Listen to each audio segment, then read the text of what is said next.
And again, I appreciate you all dialing in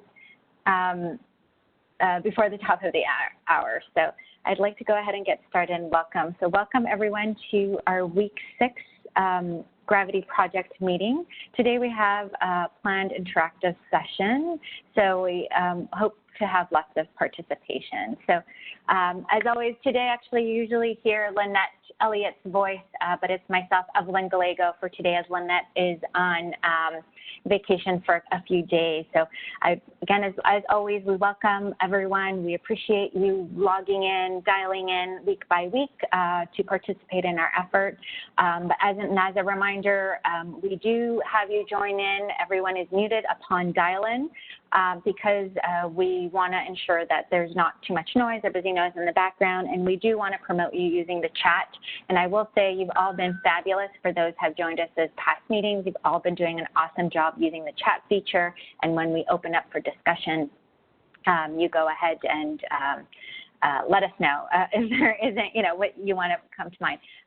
Of course, if there is any issues you have during the call, here we always keep Lynette, but again, she may not respond to you because she's not available right now. But so if you are having any issues, please chat them, and we'll have our other team members take a look. So just as a reminder, again, we have used this in our previous slides.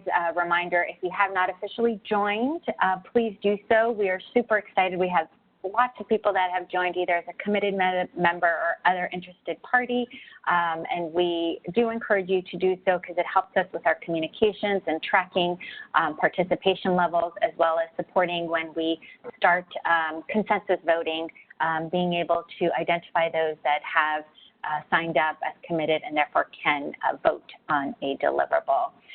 We also have a link where you can double check if you have signed up or not. It's also a way, it's a public link where you can also see if there are other individuals within your organization. We do get a lot of questions whether someone from a certain department has signed up, so that is available there. We do not publish email addresses, but there are names and organization.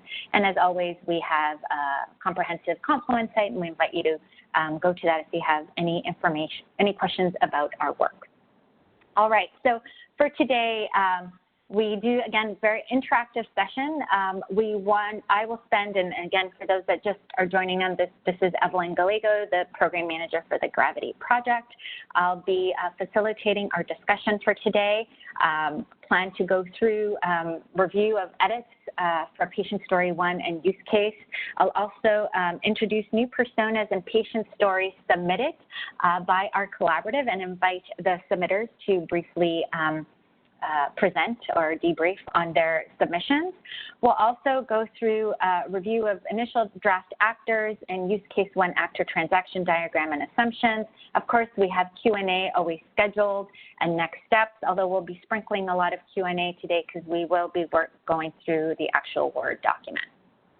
So our goals for today is really, just threefold: review feedback we received from the community on patient story 1 and use cases. And as a reminder, those were introduced for the last 2 weeks, and we will walk through what we've received to date. We'll also have a chance to introduce new personas and patient story submissions. And then we'll spend most of the time going through what would be the meat of the use case process, which is starting with the actor transaction diagrams and explaining it in terms of the actors, assumptions, and pre and post conditions that would support the use cases. And for today, we're going to focus on use case 1.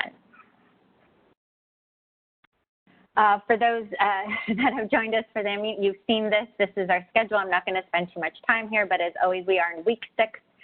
We are going, we have a set list of activities we do it as collaborative week by week, and then we have homework, and we also, of course, review any submissions from the week before. So again, we're moving along on schedule.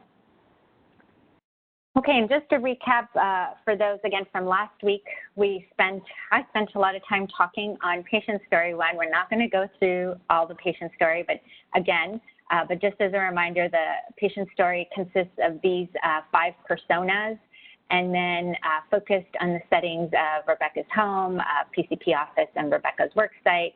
And then, of course, the emphasis scope of our work is looking across transactions that occur within these four clinical activities: screening, diagnosis, planning, and treatment. So with that, I'm actually going to stop now sharing this and move us into the Word document. So please bear with me as I transition.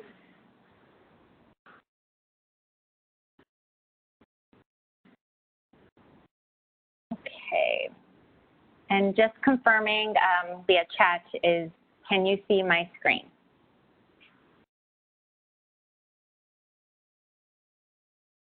Double checking. Okay, yes, perfect. Okay, thank you all. I have to maneuver here.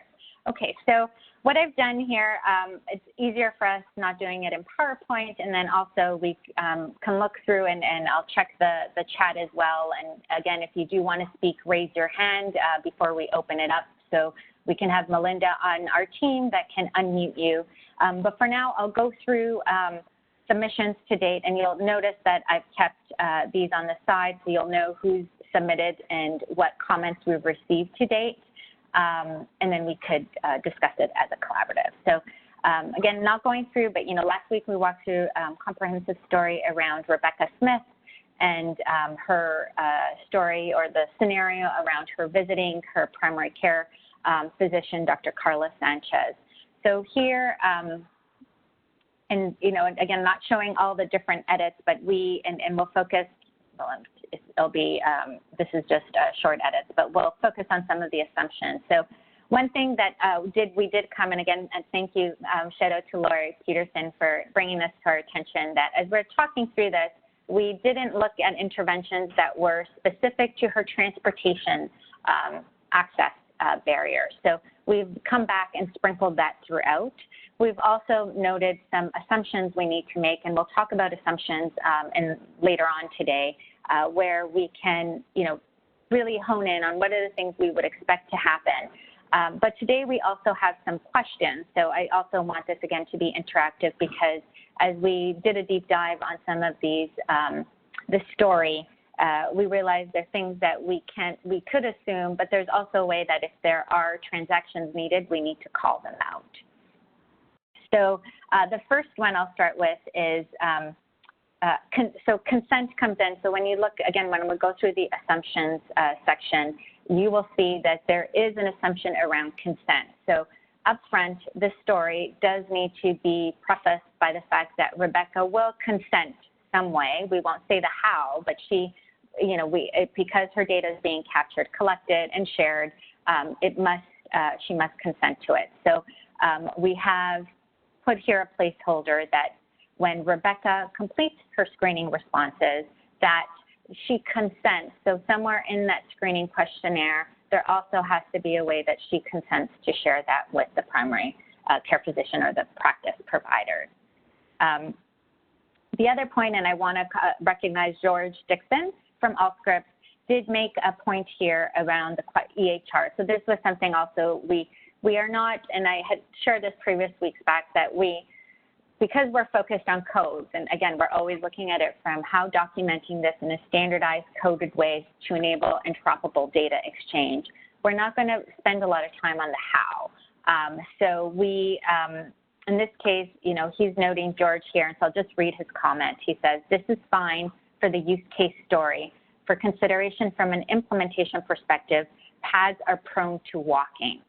Kiosk is more practical, or paper that must be transcribed or scanned. Depending on the patient, they may be challenged to complete, cover with another story patient." So I'll pause there, and George, we're happy to unmute you, but I think that's a really good point, because we were talking back and forth. Initially, the reason we have Rebecca completing it on a mobile or a tablet is because there is that risk of well, I wouldn't say a risk, the concern around Samir, in this case, not feeling comfortable asking the questions. So we thought it'd be easier for the patient to fill out the questions. But in this case, it's saying it could be a paper-based questionnaire that is still very common right now. I did one yesterday myself, that are uploaded into the record. So I'll open it up. This would be a good, thoughts from the community or collaborative today. I just want to The only thing I really want to point out is that often when we see use cases and we see personas, they tend to picture an ideal patient or an ideal workplace, and that isn't necessarily my experience. I've seen Wi-Fi repeating antennas stolen out of ceilings. I mean, you can run into some pretty incredible stuff. I don't want to, push all that, but I think that we just need to be realistic in what we're looking at from an environment perspective. Thank you, George. No, and that's a great point. And like I said, the modality, we just know there needs to be another mechanism, but here we just, because I'll present the use case one transaction, there needs to be a way that the information documented in the questionnaire is shared, transferred to the EA, or uploaded into the EA chart. So that is a transaction. So the how, again, will be, needs to be clear. And I see, okay, so I'm looking at the chat. So Christine Joseph has just noted, also consider patient portals. Some systems will send a message prior to appointments. Yes, and that I had that happen with certain providers as well. So there could be, and again, this is what we could include in our assumptions, that there is, in this case, we could assume that the patient or the practice offers different ways to complete the questionnaire. And in this case, it would be perhaps a kiosk or a portal, but acknowledging that it may be different. Okay, move on to our next area. So here, again, the story, not to go through all the activities. So we also acknowledge here, again, keeping person-centeredness as well, and ensuring that the individual, as Dr. Sanchez in this case tells Rebecca, the screening responses indicate distinct risk around food insecurity, housing stability and quality, and transportation access. So we have, yep, go ahead. Yes, I'm sorry. I had to figure out how you could hear me. I had a comment for the previous conversation. Is that still okay for me to? Yep. Yep, yeah, I just wanted to raise the question about privacy. I would agree with someone who just said that this is an extremely idealized use case, and I would certainly second that. But aside from that, do we want to consider the issue of privacy and how to address patients with respect and dignity concerning surveying their social risk factors? I could imagine that some people just won't want to talk about it. Some people might not mind talking about it, but not to the person who's asking them to, and so forth. So I'm wondering if that's a consideration to be addressed at this point. So for our purposes, that's why I said we need to include these as assumptions, because we know they're sensitive, those things are important, absolutely. But for us, it's we have an assumption that in this case, perhaps it is too idealized. So we'll assume for this transaction to carry forth and help us with our use case, we have to have a scenario where the patient is comfortable answering the questions.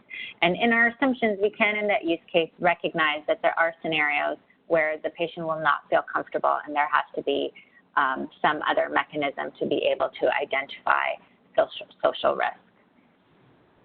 Maybe the use case could acknowledge that privacy could be an issue, and therefore alternative ways to address the questions should be considered. Like it says in the chat, a patient portal.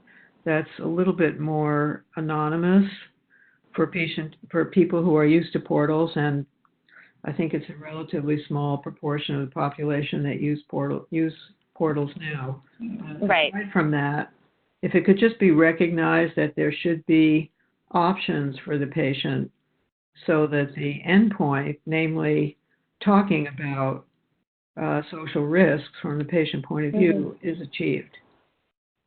So I will ask, absolutely, Lucy. I think those are key points we need to include in our, either as we start the patient story or we put it in our use case, have those points there, because that, and Maria's also made a point here,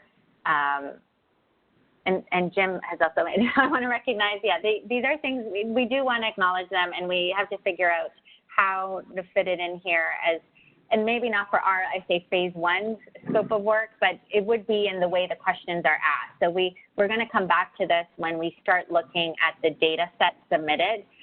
Are those questions posed in a way that will, be judgmental or be looked at as discriminatory to the patient? So we have to keep that always in mind as we're going through our process.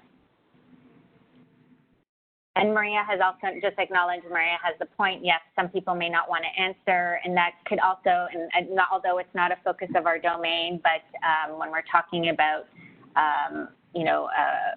home and violence in the home, some people will not answer that for fear. So that, these are all things that I know our researchers on the clinicians are very well aware of.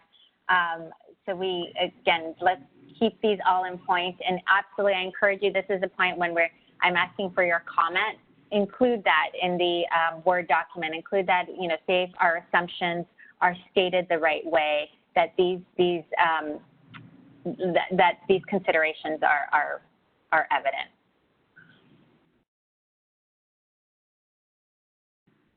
Okay. Thank you, Maria. Thank you, Lucy. Thank you, Jim. Jim also noted that these variances can be, so Jim has noted the considerations of variance around the ideal flow are usually documented as alternative flows in the use case. Yes, we could do that. Okay, that's a good point too. So Elisa Crawford has noted that one way to approach the patient's story in a way that is responsive to these comments without giving alternative approach is to give Rebecca an opportunity to ask questions before or as she's filling out the questions. That's a great point. So I think we could add here Samir, Samir is available to answer questions for Rebecca. And perhaps we can also put in the assumption, again, that Samir, we will assume he's done some training around sensitivity, around social screening, and can be the right candidate to answer Rebecca's questions. Okay, moving along. So we've got I want to make sure we go through all the edits. So again, we have sprinkled in some person-centered, again, things that where Rebecca confirms that she does want help. So this is where she can acknowledge that she needs some support. And then, of course, answering the order. So we placed an order. So one thing just for your awareness. Oh, is there a question? Nope. Oh, Caroline. Yep. Thanks, Caroline, Laura. One thing, so just here, I know you probably won't see it unless I put it into, let me just, if I do, I just don't want, because you'll see we've done a lot of work. You'll see there's lots of edits. So again, with the work that we've been doing with Lori as well, her feedback, when Dr. Sanchez places an order for new asthma medication, she does so with home delivery. So again, bringing to the point that, Rebecca has a transportation access issue, so it needs to be addressed in the order. And I'm hearing, sorry, if we can have you on mute if you're not speaking, thank you. And then we here just cleaning up the goals, making them 3, and engaging with the care coordinator, scrolling down. The other ad, again, being acknowledging where we are with sharing data with patients. I know that came back from the group. We added a new line item here where we are asking, so as Dr. Sanchez works with Rebecca on identifying her health concerns, goals, and the action plan to address the goals. She asked Rebecca if she would like a copy of the plan and checks to see if Rebecca prefers an electronic or paper copy. So this comes up because we know they are, right now, common practice for you to receive a copy of your summary, your care summary, and you could do so electronic or paper-based. So here we've just embedded, again, that if we do need to add another transaction, we can acknowledge that maybe Rebecca would like to have a copy sent to her email or, sent or published on the patient portal. So that would be could be another transaction. Perhaps Rebecca has her own, I'd say her own non-integrated app to take care of her, her children and herself. So we want to acknowledge that it could be another transaction, but for now we've left it more that there is a way to exchange it. The other is about follow-up. I think the other part is, I think it was clarity. George was asking about the phone consultation because, again, Rebecca has transportation barriers or access issues. She's going to have the care coordination consultation over the phone. And then we just added more, specified that she walks through what federal assistance benefits exist. So recognizing SNAP and WIC are common, and also we got a feedback from George that not everyone knows what SNAP is. So we just wanted to acknowledge it is a federal assistance benefit program, and then acknowledge that there are other programs like transportation service to and from appointments, school lunch programs, and a local food pantry. And these are things, so for those, in some cases there will be a transaction because data needs to move, but in this cases it could just be most common is just saying here is the names of these service providers that are in your area, and they may not have to have a transaction, but we'll talk, the transaction will be for the transportation service. We just add so much clarity about her applying. Rebecca confirms she will apply online, and then Riza adds that step into the care plan and the EHR.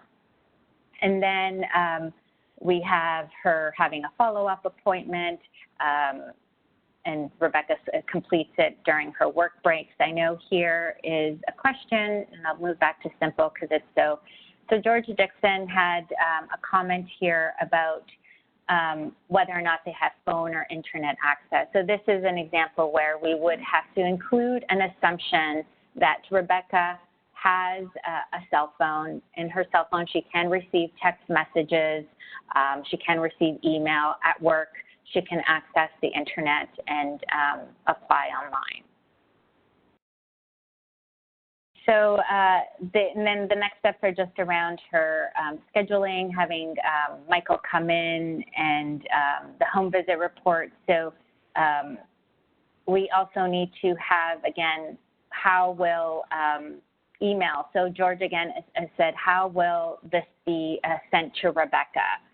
Will it be published on the patient portal? Will she have a direct address or email? So this is something we can also think through as a transaction. If the asthma in-visit or home visit provider needs to complete a report and send it in, what is the feasibility of it? Right now, is it mainly just a PDF sent and then uploaded into the record? I'll actually stop there because I do want to ask that from the collaborative. Any thoughts?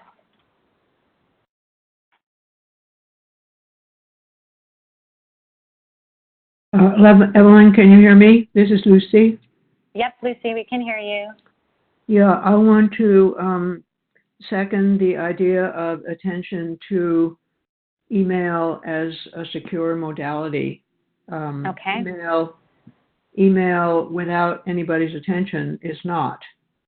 So if Rebecca and her care team are going to be emailing about anything with respect to her health or her health care, we do need to specify, I think, in the use case or the patient story or whatever, that communication is assumed to be secure.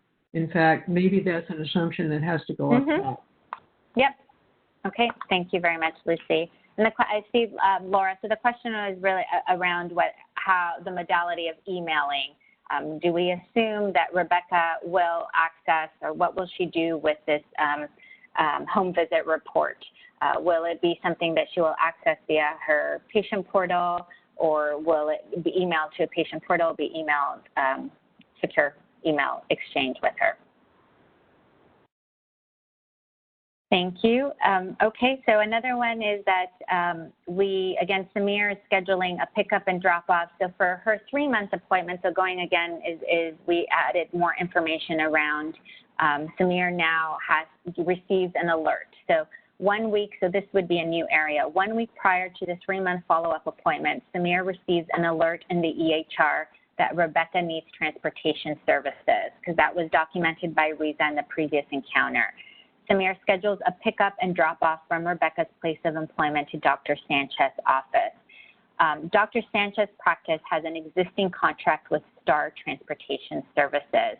So we've put in an assumption that this is in-house transportation services offered by Dr. Sanchez, but they are not scheduled until the patient acknowledges there is a transportation need. So again, this is an assumption, and we would then also assume that the appointment is scheduled during Rebecca's work lunch break, and it goes. So the other area, again, from a transaction perspective, we've included this new, an automated confirmation is sent to the EHR and Rebecca's cell phone on file.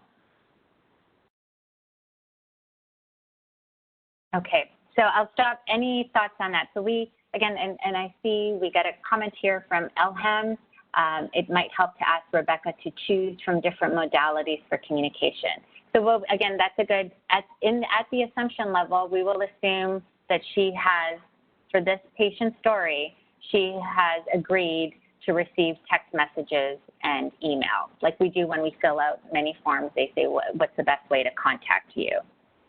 We can include that assumption. Here, okay. Okay, so any, about the transportation services, I think, you know, we do want to, here we'll assume it's internal in-house, but we know it could also be a referral out. So in this case, there would be a transaction where it's referred out but we still will acknowledge as part of this use case that there needs to be data, a transaction for the referral out for transportation services. And then the other, so the last paragraph here is just the appointment happening. Rebecca, so 1 day prior to the 3-month follow-up appointment, Rebecca receives a text message to confirm the pickup and drop-off. Rebecca confirms the time and address for pickup. Again, this could happen many ways. This could either be one, you know, we talked about it earlier. It could be where a message, you're sent a text message and there's a response back to confirm. But again, we're not going through the details. We can include as an assumption that it will be done that way.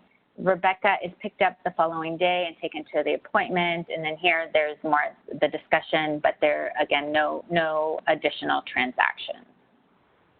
So I'll stop there and look at the questions here. I see Richard Bookman is arranging, So Rich, is arranging transport the first step? Shouldn't Samir confirm that Rebecca is coming to, that's a good point, coming to the appointment first. So, okay, that's a good thing. We could add that here. You're right. Usually you do get a reminder. You get a call to confirm the appointment. Okay, the other one is Matt, with respect to the SNAP application, informing people are eligible. I'm losing that one here, are eligible. Sorry, and then okay, the application form. With respect to the SNAP application, informing people are eligible does not mean that they will be able to navigate the system. Okay, navigate the application or might struggle with aspects. 50% of SNAP applications that are begun go uncompleted. Good point. Yes. Again, this is for ease of our use case. We do want to put the best case scenario, but we can have that as a footnote. Should be maybe, okay, Lucy says we can consider whether or not to be in a wheelchair. I think for this purpose, because she is still middle-aged, that would include, and we could look at other patient stories where there is someone who has mobility issues. And then Corey, should we consider a transaction where STAR reports that transportation was? Yes, you can, yes. Again, feedback, please. Okay. Henry, I don't think this is a mission critical point, but EHR should just symbolize action. Yes, that is, okay. It could be multiple systems. Last point here before I move on, Sharon, all of this assumes interoperability between the care management platform and that everyone has access to the EHR. This is not always the case. May want to, yes, that is, we do have that right now, but please make sure it's clear. Thank you, Carla. Okay, everyone, I know we're at 4:30 now, so this is the additions. Again, we want to show this with you because we review all your submissions, all your thoughts, any comments you send us, we try to incorporate. We do want to make this useful. We'll continue working on cleaning of the patient story, but now for the following meetings, we'll continue through the actual transactions and points, but we know we may need to refine this slightly, or as we've done today, identify additional assumptions. All right, so I'm going to move us back to, and forgive me as I'm through different documents.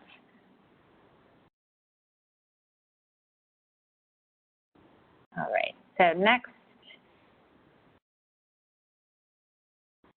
we are going to move on to submissions. Again, like I said, we love receiving feedback. So, we're delighted to have received, again, from several collaborative members, new personas. So I'd like us to spend some time and invite those. So we received 3 new persona candidates, Betsy, Angela, and Abigail. These personas are now available in our consolidated worksheet. So we actually added them to the ones we initially had that is published on our personas web page. The link is here at the bottom. So for the scope of our work, again, we want to remind you that we are not including all of these. It's not meant that these are personas that are going to be added to this patient story. I had discussed in the previous, when we talked about personas, we want to create a persona inventory. So where as individuals are thinking, or organizations of establishing innovations, interventions, programs or technologies, that they really consider who they're building this for, or what services are they, or what policies they're identifying. So these are really meant to be robust and useful across the board, but we do want to recognize these new ones here. So let's start with the first submission. So I'd like to invite Emma Nallen, if not already muted, to just tell us about Betsy and why you wanted to include her. Thanks, Evelyn. So I think I'll start with introducing the persona and then talk a little bit about why I thought that this is important to include. So Betsy is a community health worker, which based on the different categories that we were talking about, seems to be sort of a blend of care coordinator and service provider, but we can talk about that. She is 62 years old. Her qualification is community health worker, and I want to point out that certification for that exists in some states, but not all states, which might affect how they're able to work with things like ICD-10 codes. They belong to a community-based organization, and she's located, I placed her in Richford, New York, which is a rural town in Tioga County, which is in the southern tier. And then, so about the persona, she was born in Richford. She left home for college and she returned to her hometown to raise her family. She works at a non-clinical social service nonprofit, and her job is to connect members of her community to the resources that are available. Betsy has basic computer skills, but she really excels in the face-to-face interaction with her clients who either know her personally because it's a small town, or they find her non-judgmental and easy to relate to. Her organization recently implemented a new EHR to better align with the local healthcare partners that her organization wants to partner with. And she finds herself frustrated because she's been learning a new, more complicated system after about 10 years of using a different data tracking system. So her typical routine, she spends most of her time working face-to-face or by phone with members of the community. She's responsible for everyone from her county who calls into her organization. So on a busy day, she might work with 10 separate cases of varying depth. She helps people navigate issues like insurance, accessing benefits, finding primary care, affording prescriptions, food, transportation, and other needs.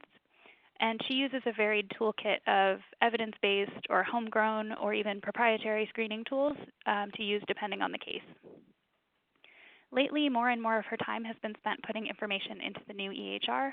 her organization also tracks data on an internal set of Excel spreadsheets for reporting to specific funding streams. So we're definitely talking about multiple information systems that are in play here. And so as far as challenges and goals for Betsy, her organization is concerned about balancing their need to collaborate and data share with their desire to control their own raw data so that they can run their own reports as needed. And Betsy is caught in the middle. She wants to cut down on time spent inputting information in the various Excel files, tracking websites, and EHRs that she has access to. She's also not familiar with all of the clinical terminology being used, which can slow her down. And her goal is to streamline the data points that she has to record so that she can focus her energy on building relationships and devising solutions with her clients. And then finally, what the persona wants from the healthcare system. So Betsy wants a simple system for documenting and getting credit for her work. She does not want to have to input data more than once or in multiple forms. And she would like, as we were talking about, the closed loop of follow-up communication to know whether her clients have accessed the service she referred them to, if it met their needs, and if it had some sort of measurable impact on the client's health or financial situation. So that's Betsy. And I thought that this was important to bring to the table for a few reasons. So one, it demonstrates the multiple information systems in play in a lot of these situations. I wanted to bring up the importance of a non-clinical perspective and how streamlined data that works for community-based organizations needs to be understandable from a non-clinical perspective. And then finally, for a lot of these organizations, we're in a time of technology change. So Betsy is moving from a series of Excel spreadsheets to an EHR, and that brings both benefits and challenges. So I'll stop there. Thank you, Emma. That's great. And thank you for that submission. And I agree. I know we had talked in previous presentations, we had chatted about having the community health worker that is not part of the clinical setting to be able to contribute and address what their needs are. Thank you. Okay, now I'm going to, and like I said, these are published, and I'm sure if you have any comments, we can also direct them to Emma if any changes for her persona or any questions related to that. So thank you. So with that, we also received another. I think that's come up. So we're seeing different ages, groups, roles. We had Angela Griffith submitted by Maria Moen. So Maria, quickly, if you want to just debrief about Angela and why you wanted to include her. Absolutely. Can you hear me okay? Yep. Great. So Angela is representative of thousands of elderly individuals that I have come in contact with over a couple of decades working in healthcare. And I think that they are indicative of sort of the perfect storm of people who have a tendency to fall through the cracks and yet can result in extremely high costs for the payers. We won't even go into the decreased quality of life and everything else. So we've got Angela, who is 77. She has reduced independence with her ADLs. Her risk factors are housing instability, transportation barriers, and food instability. She lives alone in Section 8 housing. She has been disabled for 20 years. She's been experiencing a severe decline in her ADLs, and due to her smoking habit, is starting to experience a decline in her ability to live independently and well. 2 of her 3 children are close by, are in other cities. 1 of her children is close by. Due to disability, she has to rely on a senior bus. But since she lives in the north, sometimes in the winter, that senior bus can't get to her to get her to the grocery store or be scheduled to get her to the doctor. She has a phone interview for in-home supports, but she's been denied twice. She's concerned about her ability to make it out of the apartment in case there was a fire, and she doesn't want to bother her nearby child with these concerns, and she's struggling with them alone. So I did a little bit on her typical routine and interactions. I thought what was important is the last paragraph. She is from a generation that is proud and private and will typically not ask for help, even though she's afraid to live alone without in-home support. And she often runs out of money before the disability check comes at the first of each month. So there are a lot of challenges and goals in her failing, both physically and mentally, and yet she can't seem to get the local help she needs At her recent annual wellness visit with her PCP, the PCP prescribed physical therapy for her mobility issues. But she won't go through with that because not only does she have transportation barriers, but without Medicaid, she can't afford the copays. So she wants to retain her independence, and yet she doesn't know how to navigate the system and is too proud to ask. She's lonely, and she has limited finances. What does she want from the health system? She wants help with food purchases so she can purchase the fresh fruits and veggies that she loves. She wants to have in-home support a couple of days a week so she can bathe with assistance, have help with housekeeping, have someone to talk to when she's lonely so she doesn't feel some of the psychosocial issues, and obtain the physical therapy she needs without worrying about the copays impacting her food. And she doesn't want to go to assisted living or skilled nursing and values living on her own, yet she knows the clock is ticking and she really can't live alone. So I felt that it was indicative of so many of our nation's elderly. I wanted to just share that case. Thank you so much, Maria. No, that's great. And we've heard that comment as well, the elderly perspective, as well as even thinking through of what are their needs that are different from other generations. So thank you. That's and you've done, I see kudos here as well on the chat. Thanks. Thank you so much for including that. Okay, so we're going to now shift to a young adult, and we have Abigail Johnson submitted by George Dixon. George, if you can unmute yourself or be muted now, and just tell us why you submitted Abigail. Abigail, as I said earlier, she's not a perfect patient, so she's not an ideal person to be building a use case around, and that's good. So Abigail's 18. She is pregnant. She has gestational diabetes and obesity. She is limited access to health care, social risks. She has limited ability to read, write, which I included because of how you're going to collect the social determinants. You certainly can't hand her over necessarily to paper or a pad. She lives in a home with her family, which she had moved to. It was overcrowded, marginally supportive home environment, so we have a cultural issue within her family. Limited income, she's essentially minimum wage. She has poor dietary habits, which is a combination of several of those factors. She's in Philadelphia. She is 18. She's a gravida 3, para 0020. So she's lost 2 children early in her pregnancy previously. She's currently 32 weeks. She has a BMI of 43. So she is officially obese. She weighs 280 pounds. She's 170 centimeters tall, so she's 5'7". She recently moved to Philadelphia, but she waited to get health care because she was waiting to actually have established a living and get a certified letter from her family that she actually lives there so she could access the clinic without having to output any money. So she's getting free care through a city clinic.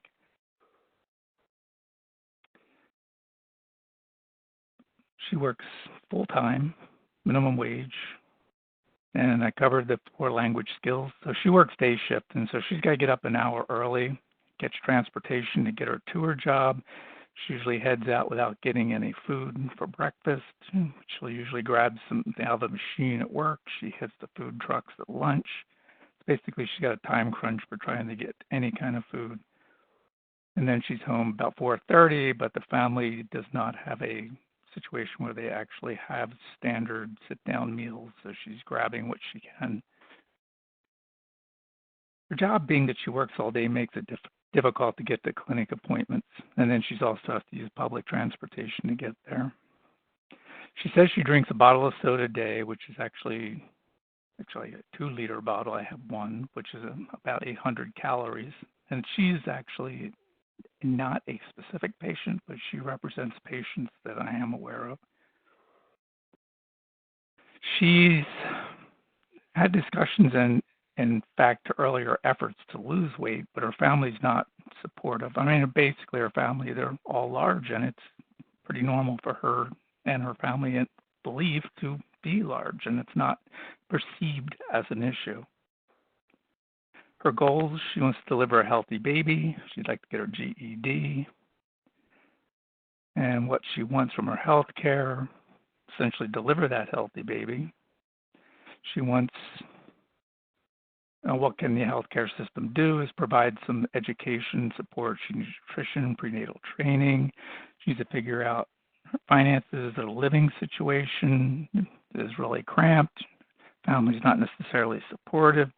And then she does have her education, reading, writing.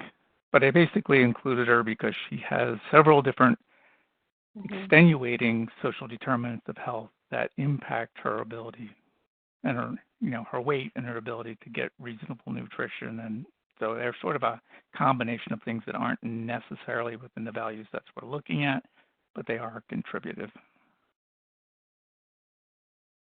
Thank you, George. Wow, that was a very complex patient. And one thing, just hearing what you said, that we also need to acknowledge, and I encourage the collaborative to consider, is to George's point that Abigail is aware of that she is overweight, but is challenged, the sort of the decision, as we say, if someone could be clinically, diagnosed as obese, but they don't want to do anything about it. So it's also some things, and I personally, actually, and I will be honest that when we created Rebecca's persona, initially we had her as overweight, but we didn't want to indicate, is the goal for her to lose weight, because again, we have to keep that person-centeredness. In some cases, they may not have that goal. So what can we do to educate them to eat them healthier with remaining sensitive that they may or may not want to lose weight?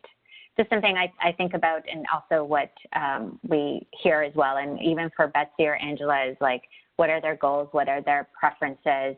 Do they want to change their current, they may have a social risk, but they may not have a need.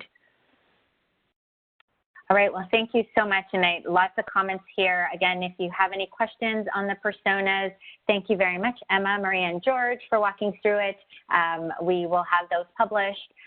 We have not created one-pages around them, but again, it could be something we do later on, or again, the community could take a lead or collaborative take a lead and create one-pagers around these. Oh, and Lucy said we can create a novel. Yes, absolutely. But we won't do it within the Gravity Phase 1 work. All right, so I wanted, and again, just in the interest of time, I know we've got 12 minutes left, and I do want to get through our last section. So Helene Sweet from MITRE submitted a new patient story that is pediatric focused. So, and she has different settings. But here in her patient story, she did submit it, and we haven't, and I want to acknowledge that I will be working with Helene next week to discuss this patient story in more detail and how it can be applied or described using our 3 use cases. So Helene, I just quickly, and I'm going to ask you maybe just a minute, just quickly let us know what this is about Taylor, and then why you wanted to submit it as a new patient story. Helene, are you on, or can we unmute you?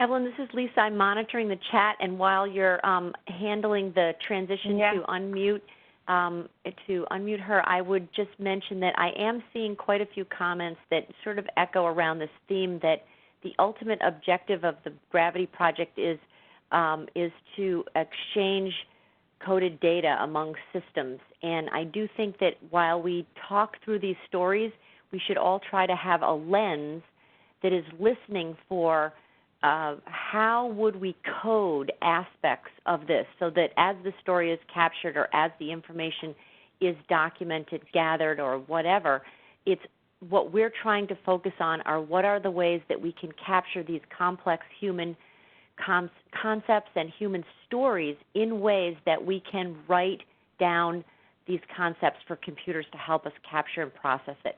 So just have to be mindful of that. Absolutely, yes. And this is, when we won't, and I do want to acknowledge we won't be spending any more time on personas moving forward because we have to shift to use case and move on to our data sets. But the purpose here is really to encourage, we do want you all to submit. We have a way for you to share personas and comment on existing ones that could be used for other use cases or follow-on work. But this is really to highlight that there are multiple personas available, and they can contribute to how we think of coding, documenting this data, and sharing it across multiple systems. Okay, if Ellen is not on, yes. Yes, I wonder if a product of this project could be perhaps unanticipated, but brief notes about all the personas that all of us suddenly started thinking about, so that when we get to the point that Lisa just reminded us about, we could all be referring back to the personas that we thought of to see whether the solutions we come up with actually cover quite a spectrum of the human condition, so that what we come up with is not simply so we can assert, you can assert, that what we come up with is not limited to the personas that are the prelude for all the work that we're going to be doing about coding. Excellent point, Lucy. Absolutely. And that's why we wanted to introduce these, because as we go through these data sets, also think of the persona. You know, if we have these multiple personas with these multiple concerns, social risk, needs, how would they answer, or how would you be able, what questions should be asking to identify that from the patient individual? So they're really always keeping that in mind. And as we look at the use cases and the data flow, how can that be documented and shared with the relevant stakeholder groups? So always keeping that in mind. All right, so in the interest of time, I know we're less than 10 minutes. I'm going to take us through actors and the actor transaction diagram. That's really important to help us hone in on our use case, and now we get into the technical aspect of our work.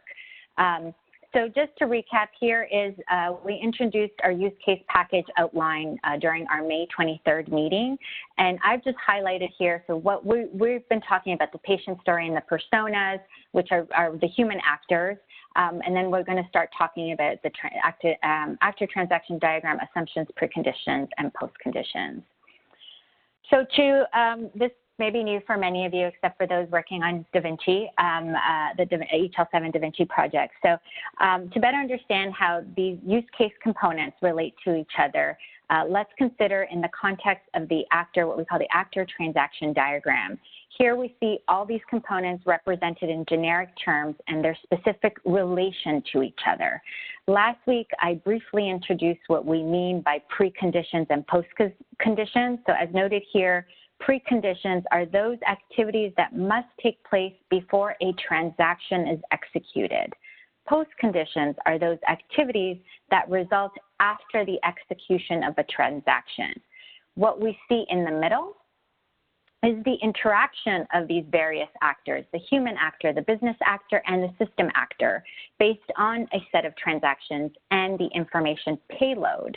For those non-technical individuals on the phone today, information payload refers to the package of electronic data sent. Consider the example of sending an email. So that's how I think, and again, chime in, please, if I'm not explaining it correctly. But when we think of sending an email, the payload would be the email message within the body of the email and any corresponding attachment. So that's where you define the data components. Moving along, actors.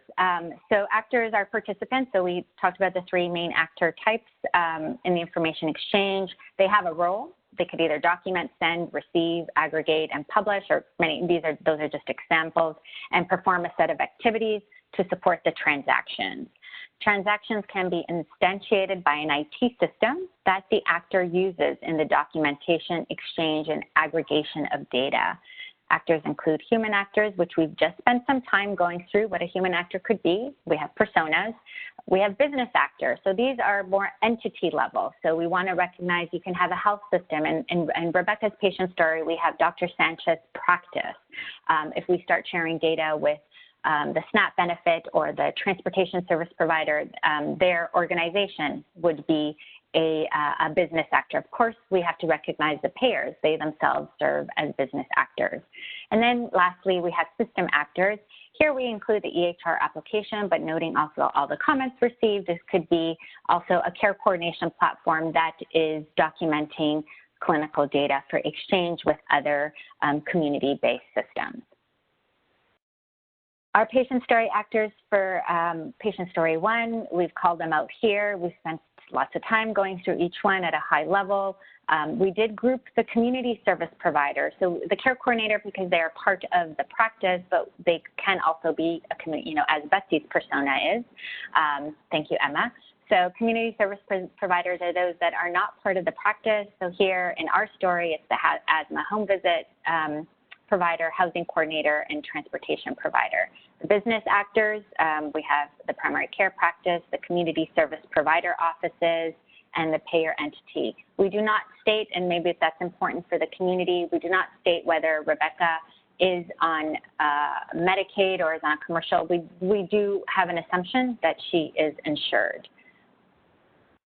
System actors. So here I do want to acknowledge, because I am seeking feedback from the community.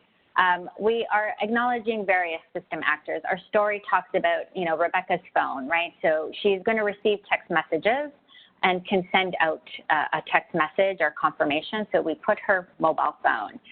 We have a social risk screening app that is where the questionnaire will be made available. It could also be a kiosk. We have an EHR system. Again, assuming here it's both a clinical and care coordination platform. We have a pharmacy system because an order is sent out. We have a community service IT system, or case management system, where a request is sent out for the home visit, as well as for any other care coordination activities. We have the transportation service app or system that is used to schedule and conduct the transportation service. We have a payer system.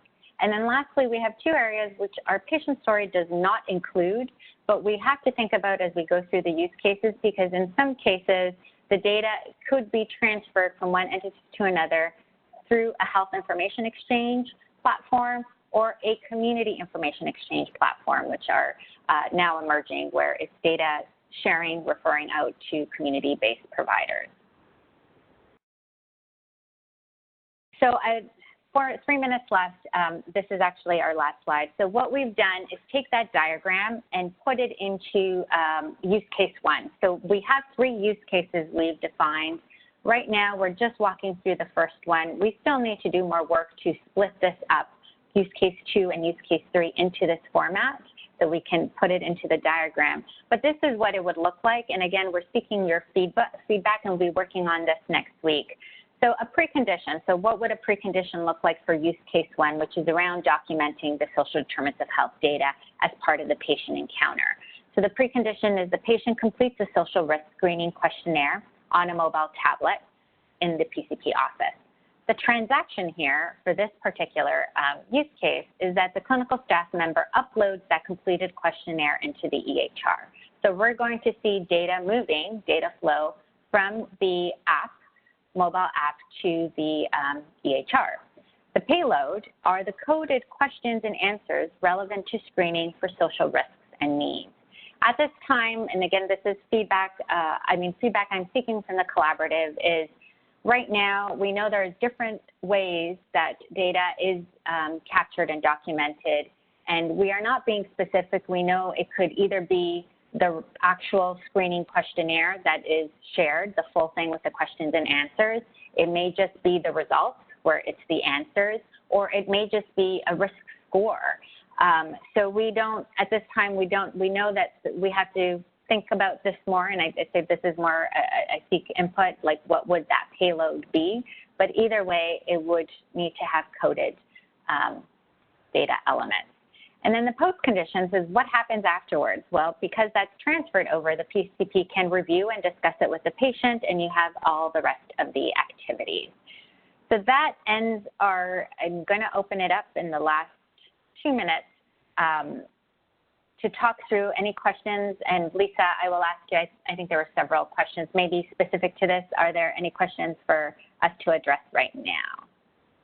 I think the last question that just came in from Richard is an interesting one to think about, because it talks about whether or not the focus on transaction number 1, where the clinical staff member is uploading the questionnaire to get it into the EHR, whether that's a value-add step. And it gives us the opportunity, I think, and demonstrates that as we go through scoping out what the use cases are from the story, we have the opportunity to focus on what part we will zoom in on. So to Richard's point, what part of this story is the value add?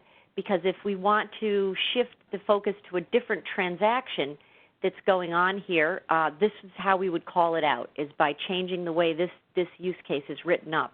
And Richard, I don't know if you're unmuted or if you're just chatting, but I would challenge you. You noticed that this one's not a value add step. What do you think in this part of the story is the value add? So I'm not sure if you can hear me. Yes, we can. Yes, we can. Oh, great. Okay, thanks. I appreciate that. No, so I guess, I mean, to me, I think I would want attention focused back on the precondition, which is to say, in any data capture instrument, you know, there can be some degree of auto-validation. You know, did you in fact get an answer for everything? I think a real part of the precondition is the data capture instrument sort of standalone and self-validating. If it is, then this transaction number 1 isn't necessary. You could just upload it to the EHR as a digital transfer.